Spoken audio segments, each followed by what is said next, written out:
You're listening to PetLifeRadio.com. You've had a long day at work, and you can't wait to just get home, take off your shoes, plop yourself down in your favorite chair, and relax. You walk up to your tranquil residential home and your neatly manicured lawn in your quiet suburban neighborhood, put the key in the lock, open the door, and... Yes, the pets have gone wild! What were you thinking? Welcome to the show about everything you always wanted to know about exotic pets. Where to get them, what to feed them, and how to care for them. You'll even find out why some people live with a monkey. Now, here's your host, exotic pet expert and author, Bob Tart. Hey, Bob, what were you thinking? Hi, I'm Bob Tart, author of the books Enslaved by Ducks and Foul Weather. I'd like to start out by thanking all my listeners for making Enslaved by Ducks the #1 best-selling pet bird book on Amazon for at least one day last week. But that's pretty good. I'm happy about that. And everybody, don't forget about the sequel to Enslaved by Ducks, which is Foul Weather. What Were You Thinking is devoted to exotic pets.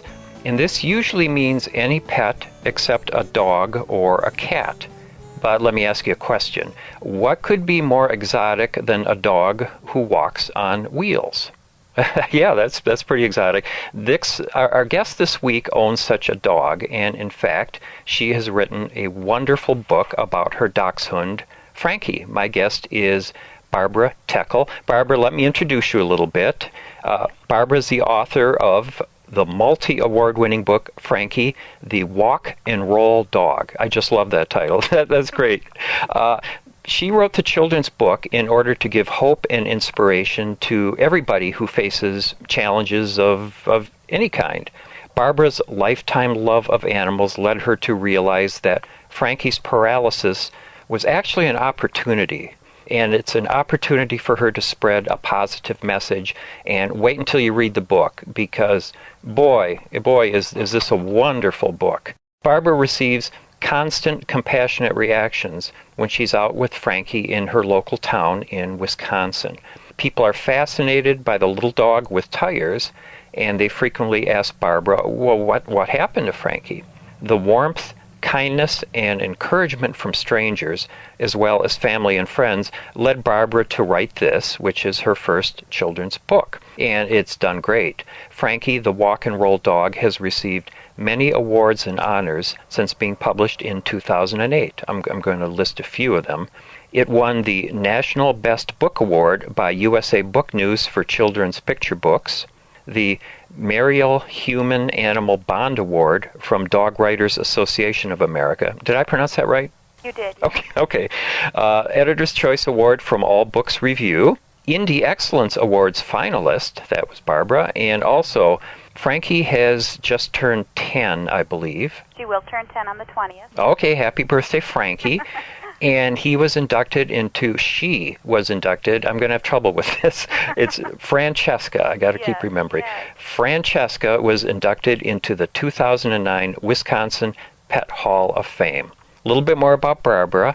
Barbara is a contributing writer for the Depot Dispatch in, what's your hometown again, Barbara? It is Elkhart Lake, Wisconsin. Okay, and is that where the paper is? Yes.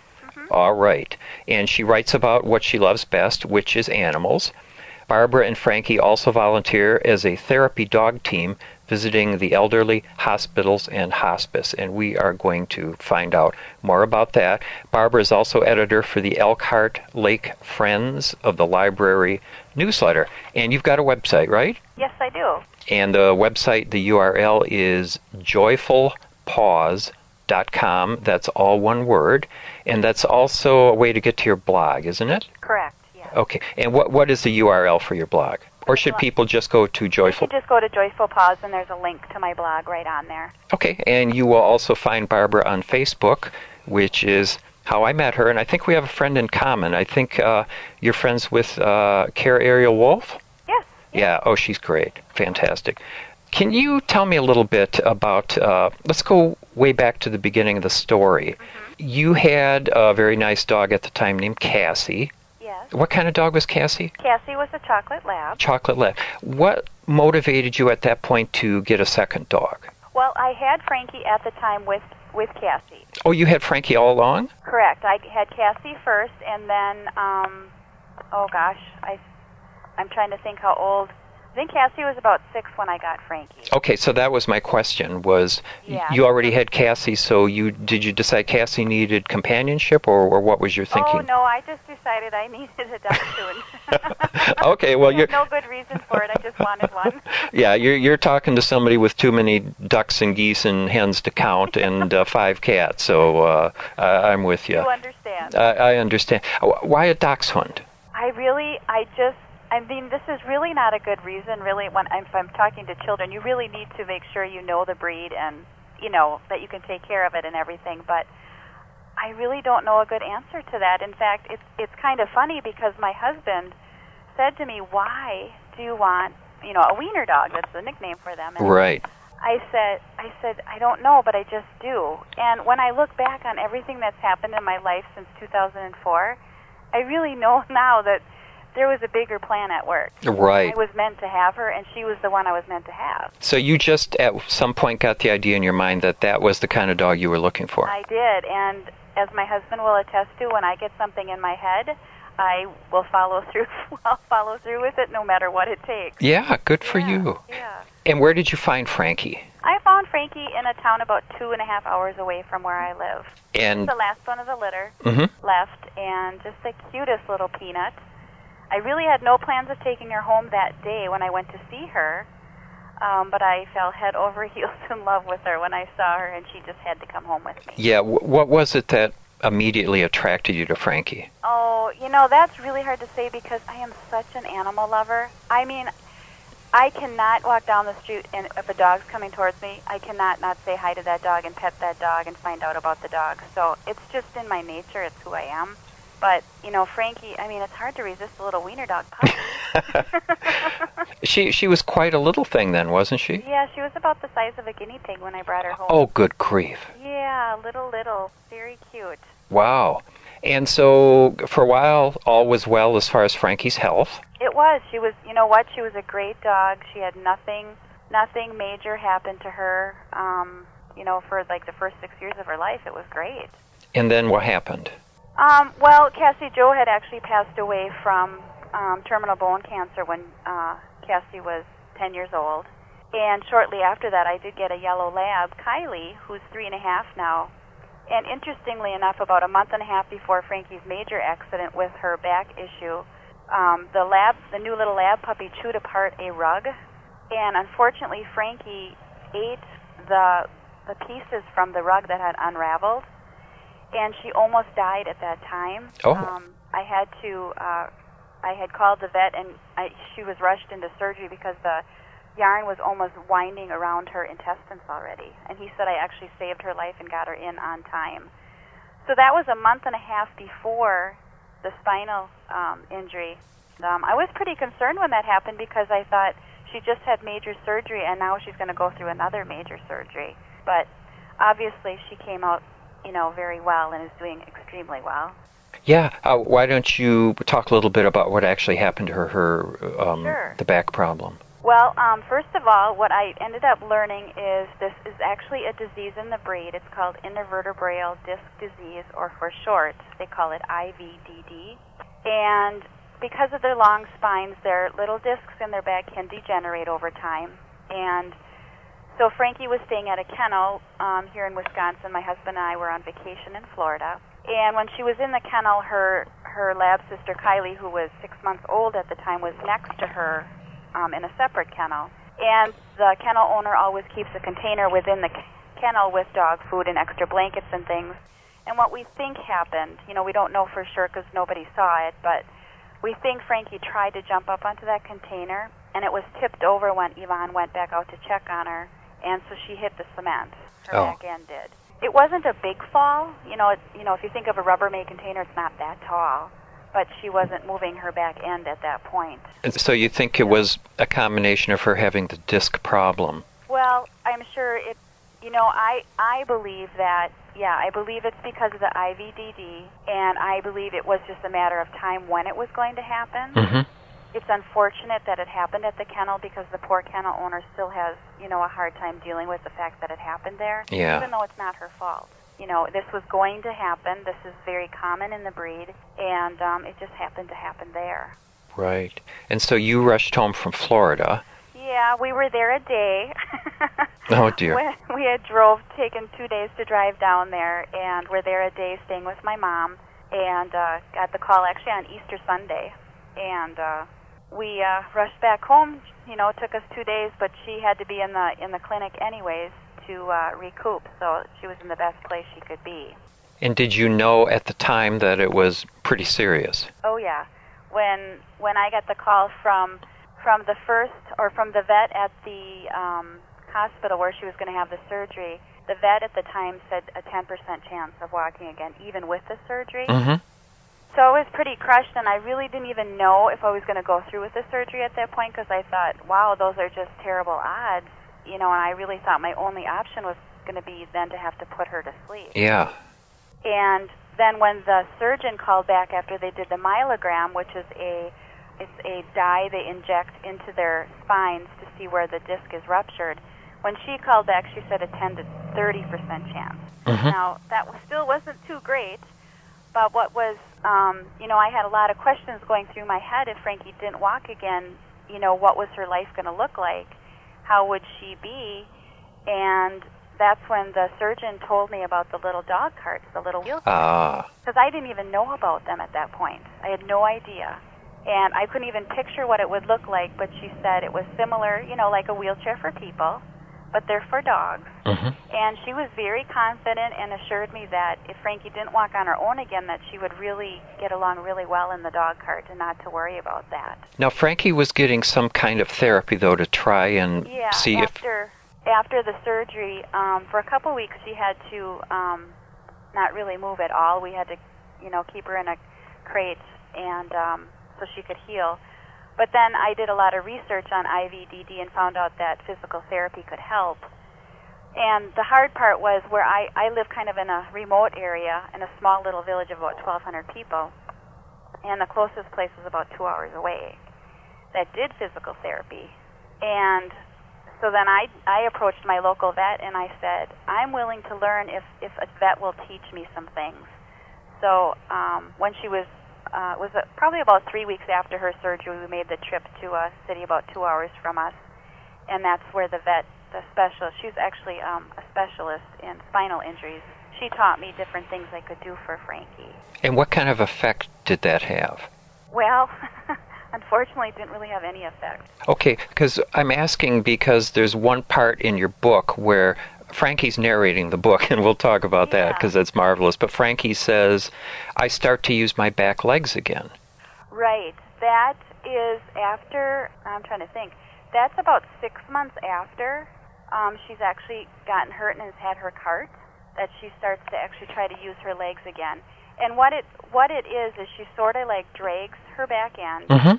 And then sometimes if she's very motivated, usually when it's food time, time to eat, she'll actually pull herself up and she can sort of hop like a rabbit. Okay. So as far as the physical therapy, I would really say what did help with that, at the time when I was going through it, my ultimate goal was to get her to walk, obviously. Mm-hmm. But what was good about the physical therapy was that it did keep her leg muscles strong, so she didn't have muscle atrophy. Oh, okay.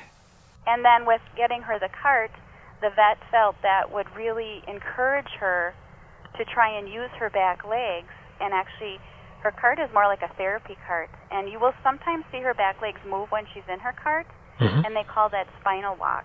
And with an animal, because when their front legs go, their back legs will automatically follow along. But because her spine isn't strong enough and has been injured, the cart supports her spine, and keeps it in alignment and everything. So that's probably very good for the muscles to... Oh, it's very good. Yeah, you wouldn't know looking at Frankie when she's sitting next to me as I'm talking to you. You wouldn't know looking at her legs while she's curled up in her little bed that she has partial paralysis. You wouldn't have a clue. Well, we're going to take a quick break. I can't believe we're at just about the 15-minute mark already. Yeah, but we'll be right back. And if anyone hears a cat in the background, that's Tina, one of 5. So thanks, Tina, for coming on the show. So we will be right back. Just hang on.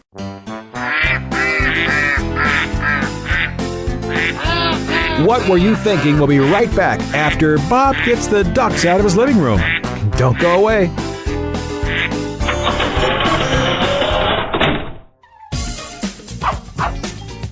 Give your dog some thought with Dog Thoughts. It's the iPhone application that everyone's talking about. Hey, what do you think of this? A man in Davis, California says he's invented an application for the iPhone that claims it can read your dog's mind. Huh? No, it's true. Now, I read about it on my cat's Twitter page. That's why I Jay Leno talked about it, CBS reported on it, and now you can see what all the buzz is about. Created just for dog lovers, Dog Thoughts makes taking photos of your furry best friend more fun. Shake your dog and read his mind. On your iPhone, of course. Take a pic of your pup, shake your phone, and watch as his thoughts appear on the screen. Does he have a bone to pick with you, or is he having a tail-wagging day? Get your Dog Thoughts iPhone app today. Just 99 cents. Go to PetLifeRadioPromotions.com. That's PetLifeRadioPromotions.com.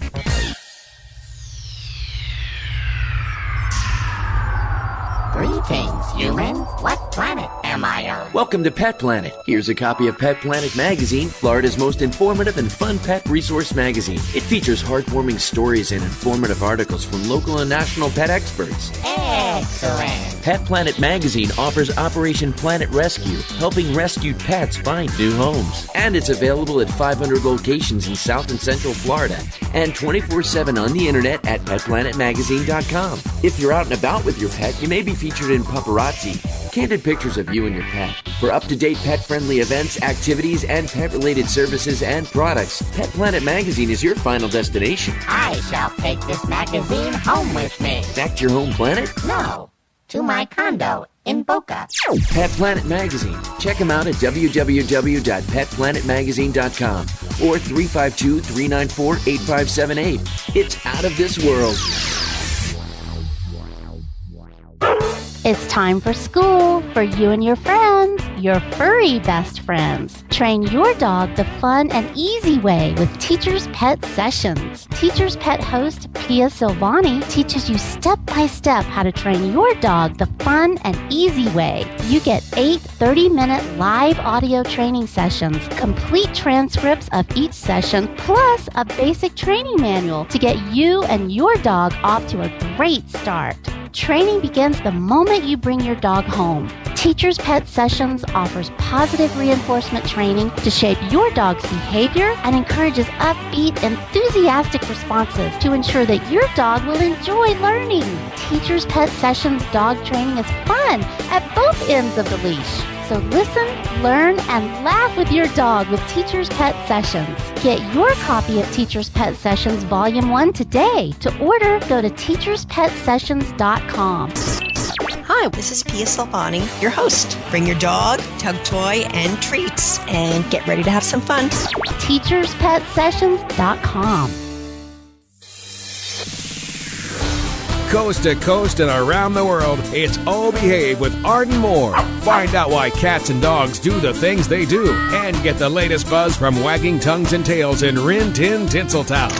From famous pet experts and best-selling authors to television and movie stars, you'll get great tail-wagging pet tips and have a fur-flying fun time. Oh Behave with America's pet edutainer, Arden Moore. Every week on demand. This is the place for a special paparazzi treat. Only on PetLifeRadio.com.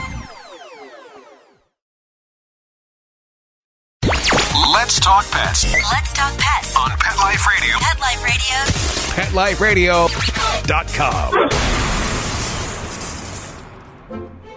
Okay, ducks are in the pond, rabbits in his hutch, and monkeys... Ow! In my car! Oh, okay, well, I go check my insurance policy. We'll turn you back over to Bob. Hi, I'm Bob Tart, and I am back with Barbara Techel, who is author of the wonderful book Frankie the Walk and Roll dog. And we're talking about Frankie and her recovery after an accident and a spinal problem. How did Frankie adjust when you first put her on? What's the name of the wheeled cart? Is there a name for that product? Well, her cart came from a company called Eddie's Wheels, and they do refer to them as dog carts. Dog carts. Yep. And how did she adjust when she first tried the wheels? Well, it's interesting because when I first put her in the little wheels, I really thought she was just going to do what she was supposed to do, and she didn't know what to do. Yeah. She just stood there, like, still as a statue, and she wouldn't move. And I was really concerned because I thought, oh, no, I mean, it's custom made for her. It fits her perfectly. And here I was going to be with this cart that she wasn't going to use, and I wasn't sure what to do. But it only took me like 5 minutes, and I realized, oh, wait, Frankie's really motivated by food. So I took little pieces of food, and I placed them down the front of my house, down the street, and pretty soon she rolled right after him, and that's all it took. Oh boy, do you have video of Frankie? I bet you do on your website. You know, I don't yet. I need to do that. Yeah, I would love to see her wheeling around. I bet. Yeah. I bet people just smile when they see that. Oh, they do. What kind of reactions do you get to Frankie? You know what? I really haven't had any negative response. The only thing that bothers me sometimes is people will say, "Poor dog." Right. And you know, I just try to assure them that she's a very happy dog. Mm-hmm. And it's what I teach kids, and it's what I tell in my talks, is I tell them Frankie hasn't changed at all. Yeah. You know, she's still Frankie and who she was. She just has this device to help her walk. That's all. Just like a person. I love the part in your book where, again, it's all told through Frankie's point of view, where Frankie is hoping that people don't sort of laugh at her when she goes out in the wheels. And I know was my concern. I know, and dogs do have a kind of a sense of pride, I think. Oh, they do. And I could really see I could see that going through the dog's mind, so that was really good. I really like that. But you're saying that has not happened. No, and you know, Frankie, I really believe, and maybe it's just me, but I really believe this is what she was brought here to this earth to do. Mm-hmm. I really do. Because if you see her out and about, and you see her when I take her to schools, she walks down those halls like she has been there 1,000 times before, and she knows what she's there for. And she is so good with the kids. It's just amazing. I would have never thought that of her before this happened. Wow. What kind of reaction do the kids have? Oh, my gosh, they love her. They just think it's so cool that she has wheels, and they're really fascinated by how she goes to the bathroom. Oh. Because she can't go on her own, and I have to help express her bladder for her. Oh, okay. And if anybody goes to my website and watches the video, you'll see a picture on there. I actually train Frankie to go on the toilet.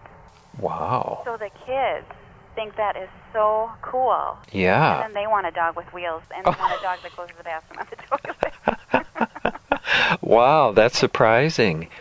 And you take Frankie to hospice and to nursing homes, is that right? And yes. Places like that. Tell me how that works out and what kind of effect that has on the people. Oh my gosh, that is probably some of my most rewarding work. We actually go to a nursing home once a month called Libby's House, and in fact I was so inspired by all the residents we met there that Frankie has a second book coming out in January. Good. Which will be based on the residents that we met. But you know, it's just, all I can say is that, a lot of them are with little walkers, mm-hmm. so they can identify with her mm-hmm. and understand that we all need help in some way or another. You know, sometimes people need help more in a visible way than others.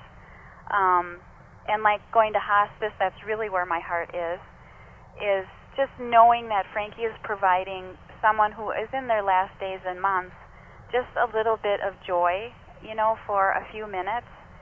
Is just so rewarding, and they just smile when they see. It's hard not to smile when you see a dog in wheels roll in. Especially got a big license plate on the back, and they get the biggest kick out of that. So. And it sounds like Frankie is so exuberant that must also really come across. Yeah, and then she's just so laid back when she's in the room with somebody, and she can actually lay down her front part of herself. And she just lays down and sits there and looks at them. And Now, how about handicapped kids? Have they met Frankie too? They have.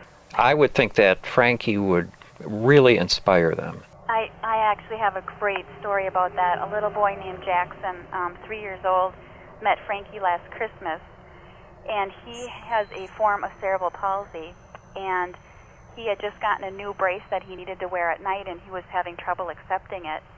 And his mom just happened to be in my town visiting and found my book and brought it home for Jackson, and then he really wanted to meet Frankie. Yeah. So she emailed me, and we ended up meeting.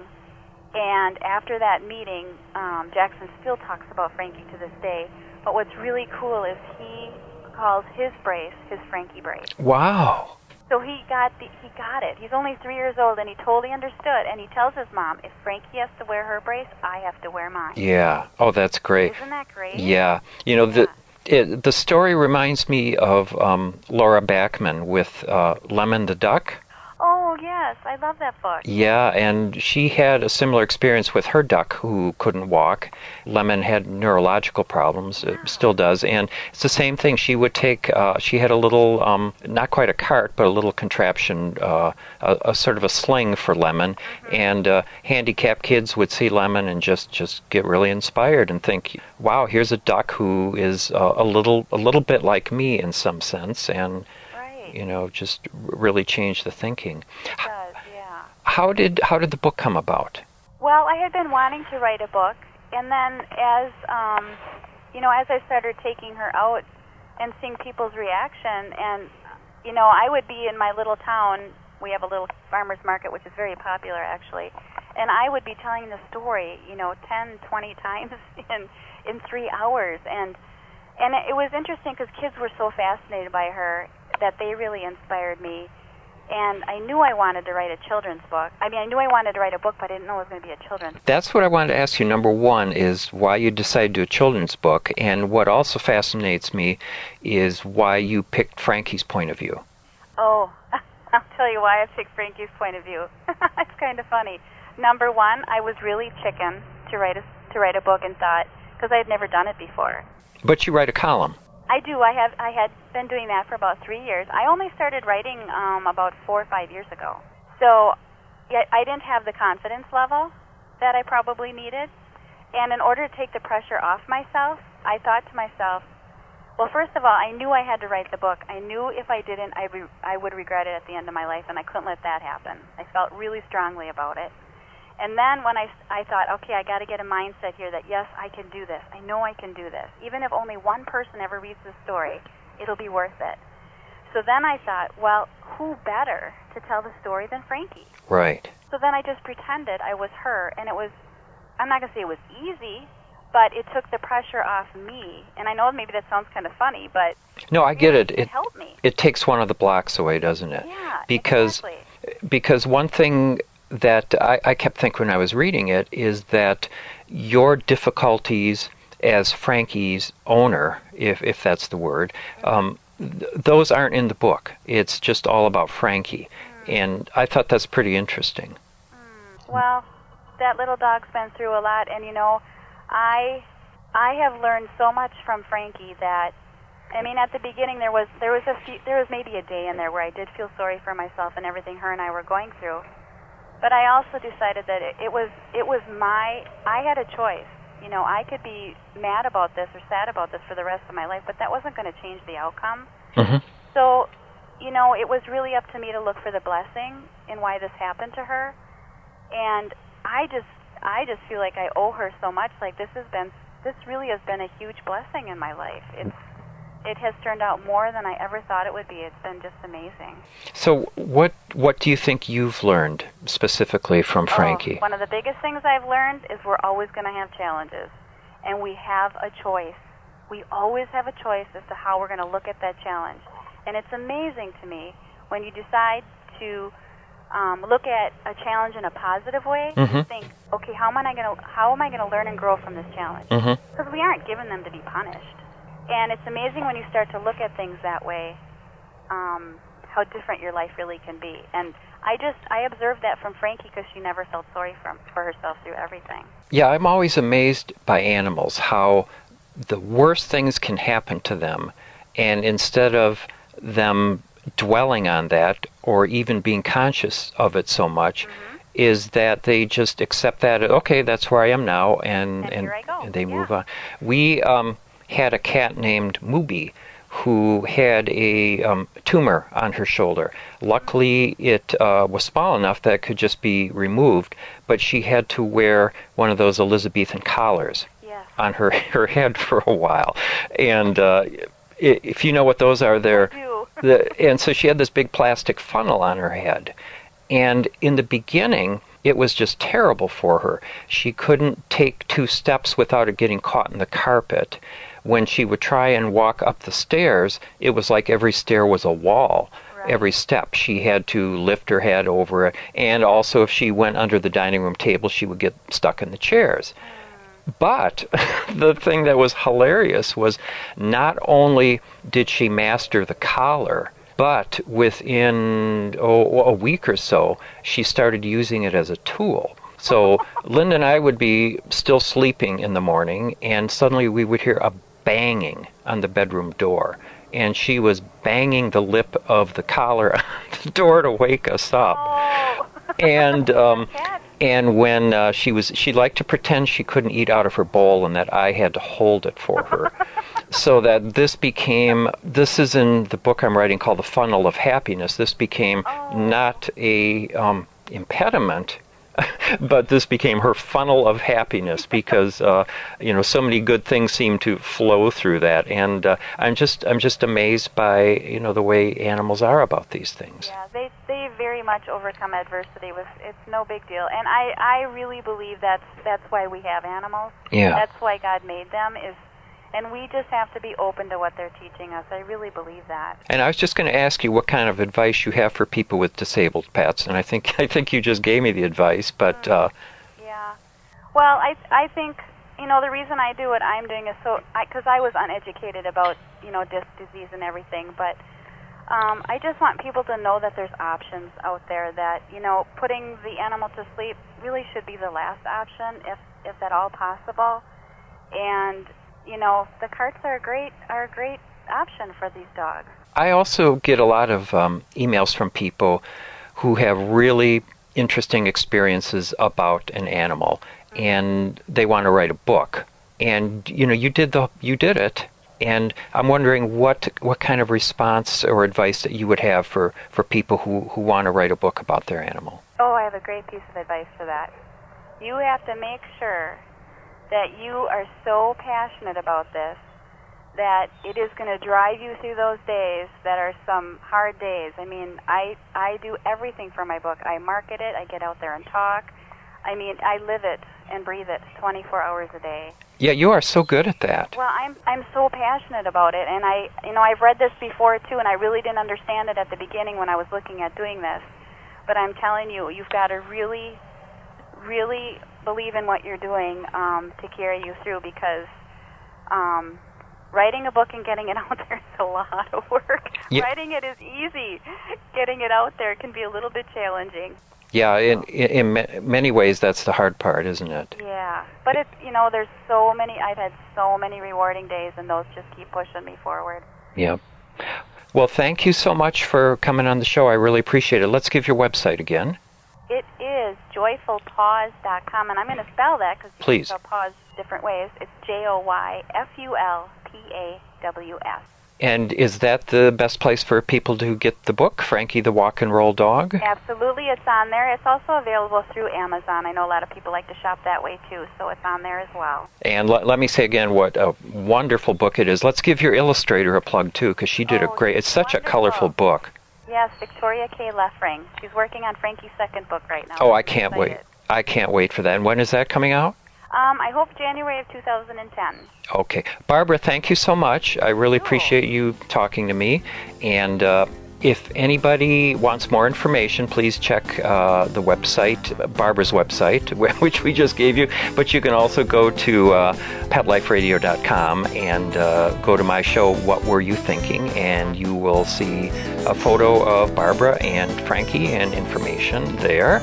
And you can also email me at bob@petliferadio.com. So thanks to everybody for listening, and thank you to my producer, Mark, and we'll see you in the next episode. Bye-bye.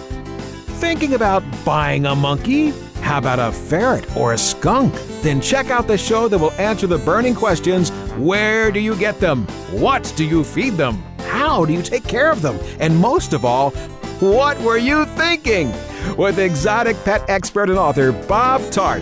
Every week on demand from PetLifeRadio.com.